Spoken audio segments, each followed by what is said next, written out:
हाय मेरे प्यारे दोस्तों, कैसे हो? आशा करता हूँ आप लोग बहुत बढ़िया और मस्त होंगे। आज हम फिजिक्स का बहुत इम्पोर्टेंट टॉपिक लेकर आए हुए हैं, जो कि इसमें बहुत इम्पोर्टेंट न्यूमेरिकल पूछे जाते हैं।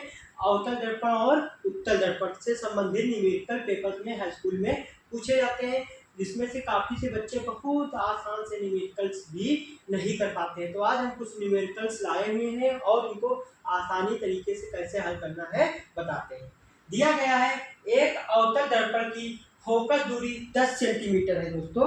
दिया गया है एक अवतल दर्पण की फोकस दूरी 10 सेंटीमीटर तथा दर्पण से 20 सेंटीमीटर पर रखी वस्तु का प्रतिबिंब कहाँ बनेगा, स्थिति ज्ञात करनी। हमको प्रतिबिंब की स्थिति ज्ञात करनी है दोस्तों। सबसे पहले अवतल दर्पण समझ लीजिए क्या होता है। वह दर्पण जिसके दबे हुए भाग से परिवर्तन होता है उसे हम अवतल दर्पण कहते हैं दोस्तों। दबे हुए भाग से परिवर्तन होता है दोस्तों, उसे हम अवतल दर्पण कहते हैं दोस्तों। उसे हम अवतल दर्पण कहते हैं जिसके दबे हुए भाग से। मान लो ये कोई दर्पण है और एक ये दर्पण है, तो ये वाला हिस्सा होता है कलाई हो जाता है, यानी ये हिस्सा पेंट कर दिया गया है। तो ये जो दबा हुआ भाग है ये अंदर का भाग है, इससे जो परिवर्तन होता है वो अवतल दर्पण कहलाता है। और जब अंदर का हिस्सा कलाई कर दिया जाता है दोस्तों, अंदर का हिस्सा कलाई कर दिया जाता है, और जब बाहर के हिस्से से परिवर्तन होता है तो उसे हम उत्तल दर्पण कहते हैं। आशा करता हूँ आसानी से समझ में आ गया हो क्या कि अवतल दर्पण और उत्तल दर्पण क्या। अब दोस्तों न्यूमेरिकल सॉल्व करने से पहले कुछ बेसिक समझ लें। बेसिक ये है दोस्तों कि नोट हमारा जो इम्पोर्टेंट चीज है वो है अवतल दर्पण में u यानी वस्तु दूरी और v प्रतिबिंब की दूरी और f फोकस दूरी की दूरी का मान। फोकस दूरी का मान क्या होता है, हमेशा ऋणात्मक होता है। और उत्तल दर्पण में क्या होता है, f यानी फोकस दूरी तथा v का प्रतिबिंब का मान f और v का मान हमेशा धनात्मक होता है उत्तल दर्पण में, और वस्तु का मान इसमें भी ऋणात्मक होता है और इसमें भी ऋणात्मक होता है। अब आते हैं एक अवतल दर्पण की फोकस दूरी 10 सेंटीमीटर दी गई है, तो हम लिख लेंगे सॉल्व यानी हल। तो फोकस दूरी फोकस दूरी मेरी दी हुई है 10 सेंटीमीटर। अब 10 सेंटीमीटर है, अब यहाँ पे क्या है, अवतल दर्पण है। अवतल दर्पण में क्या सारे मान माइनस में लिए जाते हैं, ऋणात्मक, तो हम 10 के आगे माइनस लगा देंगे तो हो जाएगा 10 सेंटीमीटर। तथा दर्पण से 20 सेंटीमीटर पे रखी वस्तु का मान। अब दर्पण से 20 सेंटीमीटर पर रखी वस्तु का मान। अब दर्पण से वस्तु की दूरी क्या है, अब वस्तु की दूरी दोस्तों, वस्तु की दूरी बराबर, जिसको हम दोस्तों u से प्रसिद्ध करते हैं। देखो फोकस प्रदर्शित करते हैं, फोकस दूरी f से प्रदर्शित करते हैं और वस्तु की दूरी u से प्रदर्शित करते हैं। अब देखिए वस्तु की दूरी, अब वस्तु की दूरी हमारी क्या है 20 सेंटीमीटर, तो हम माइनस में लेंगे क्योंकि अवतल दर्पण है, तो माइनस 20 सेंटीमीटर। यहां तक आशा करता हूं दोस्तों समझ में आ रहा होगा। अब ज्ञात क्या करना है हमको, प्रतिबिंब। क्या ज्ञात करना है, प्रतिबिंब। हमको दोस्तों प्रतिबिंब v ज्ञात करना है।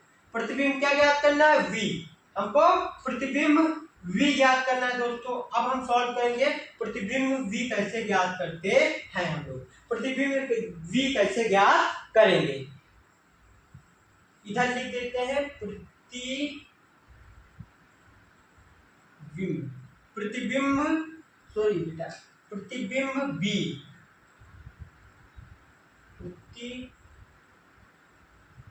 प्रतिबिंब को v से प्रदर्शित करते हैं। हमको प्रतिबिंब v ज्ञात करना है।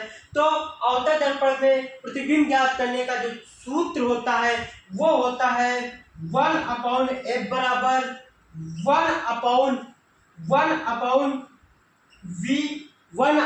1/v plus 1/u। दोस्तों क्या होता है 1/v प्लस 1/।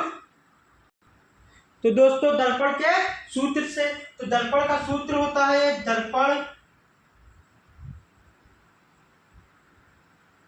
दोस्तों ये दर्पण के सूत्र से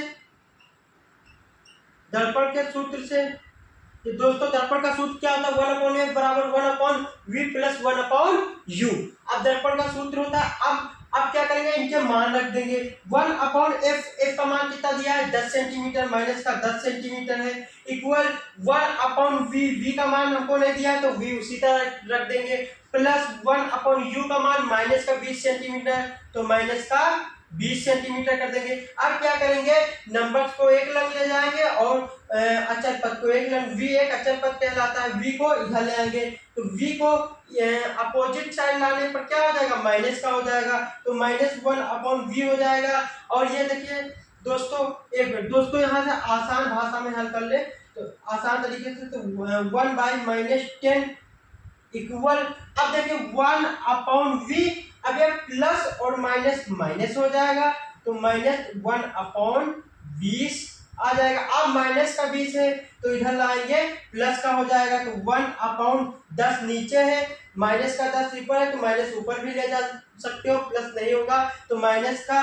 1/10। अब ये माइनस का 1/20 है दोस्तों, 1/20 माइनस का जो इधर लाएंगे तो प्लस का हो जाएगा 1/20, उधर माइनस का था इधर लाएंगे तो प्लस का 1/20, और इधर बचा मेरा 1/v, इस साइड मेरा बचा 1/v। अब इसको अपोजिट साइड कर लेंगे, इसको इधर कर लेंगे, इसको उधर, पक्षांतर करने पे आपस में चिन्ह नहीं बदलते, पदों को पक्षांतर करने पे चिन्ह नहीं बदलते हैं, तो ये मेरा आ जाएगा 1/v बराबर माइनस का 1/10 प्लस 1/20। यहाँ तक समझ में आ गया होगा।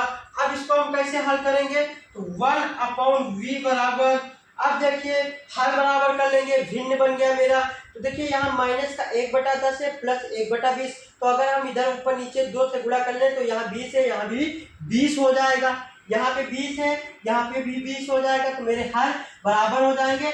जब भी कोई भिन्न होगी तो जब तक हम उसके हर बराबर नहीं करेंगे, ना तो जोड़ सकते हैं ना ही घटा सकते हैं, तो क्या करेंगे, इसमें 2 से गुणा कर लेंगे, इसमें 2 से गुणा कर लेंगे, तो इसमें ऊपर नीचे 2 से गुणा करेंगे तो 2 1 जा 2 हो जाएगा यहाँ पे, और 2 की गुणा 10 से करेंगे तो एक ही टेबल से दोनों में, तो 10 2 जा 20 हो जाएगा, कितना हो जाएगा दोस्तों 20 हो जाएगा, माइनस का है तो माइनस आएगा, बीच में प्लस है प्लस आएगा, 1/20। अब देखिए दोनों में हमने क्या कर दिया, 2 से गुणा कर दिया, 2 से गुणा करने पे दोनों हर बराबर हो गए। अब देखिए 1/1/v बराबर, अब देखिए ये हर बराबर है तो क्या कर लेंगे, माइनस का 2 प्लस 1/20 नीचे ले लेंगे, फिर 1/v बराबर, अब माइनस का 2 है प्लस का 1 निकाल देंगे, तो -2 में से प्लस का 1 निकल गया तो माइनस का 1/20 बचा।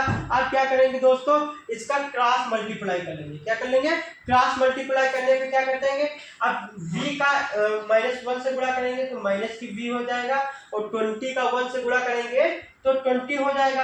अब देखिए इधर माइनस है तो माइनस को उधर ले जाने पे माइनस ही रहेगा, तो माइनस v इधर है तो उधर v का मान आया बराबर -20, माइनस को उधर भेज दो तो v का मान माइनस में कितना आया दोस्तों 20 आया। यहाँ पे मेरा v का मान माइनस में कितना निकल के आया है 20 निकल के आया है। आशा करता हूँ समझ में आ गया होगा, आशा करता हूँ आपको ये न्यूमेरिकल समझ में आ गया होगा। अतः प्रतिबिंब की जो दूरी होगी वह -20 सेंटीमीटर होगी। लिखोगे अतः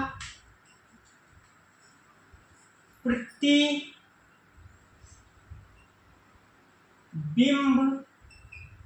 की दूरी, अतः प्रतिबिंब की दूरी जो होगी वह होगी मेरी -20 सेंटीमीटर। दोस्तों आशा करता हूँ समझ में आ गया होगा। इसी तरह के न्यूमेरिकल सॉल्व करने के लिए मेरे चैनल को सब्सक्राइब कीजिए और लाइक कीजिए।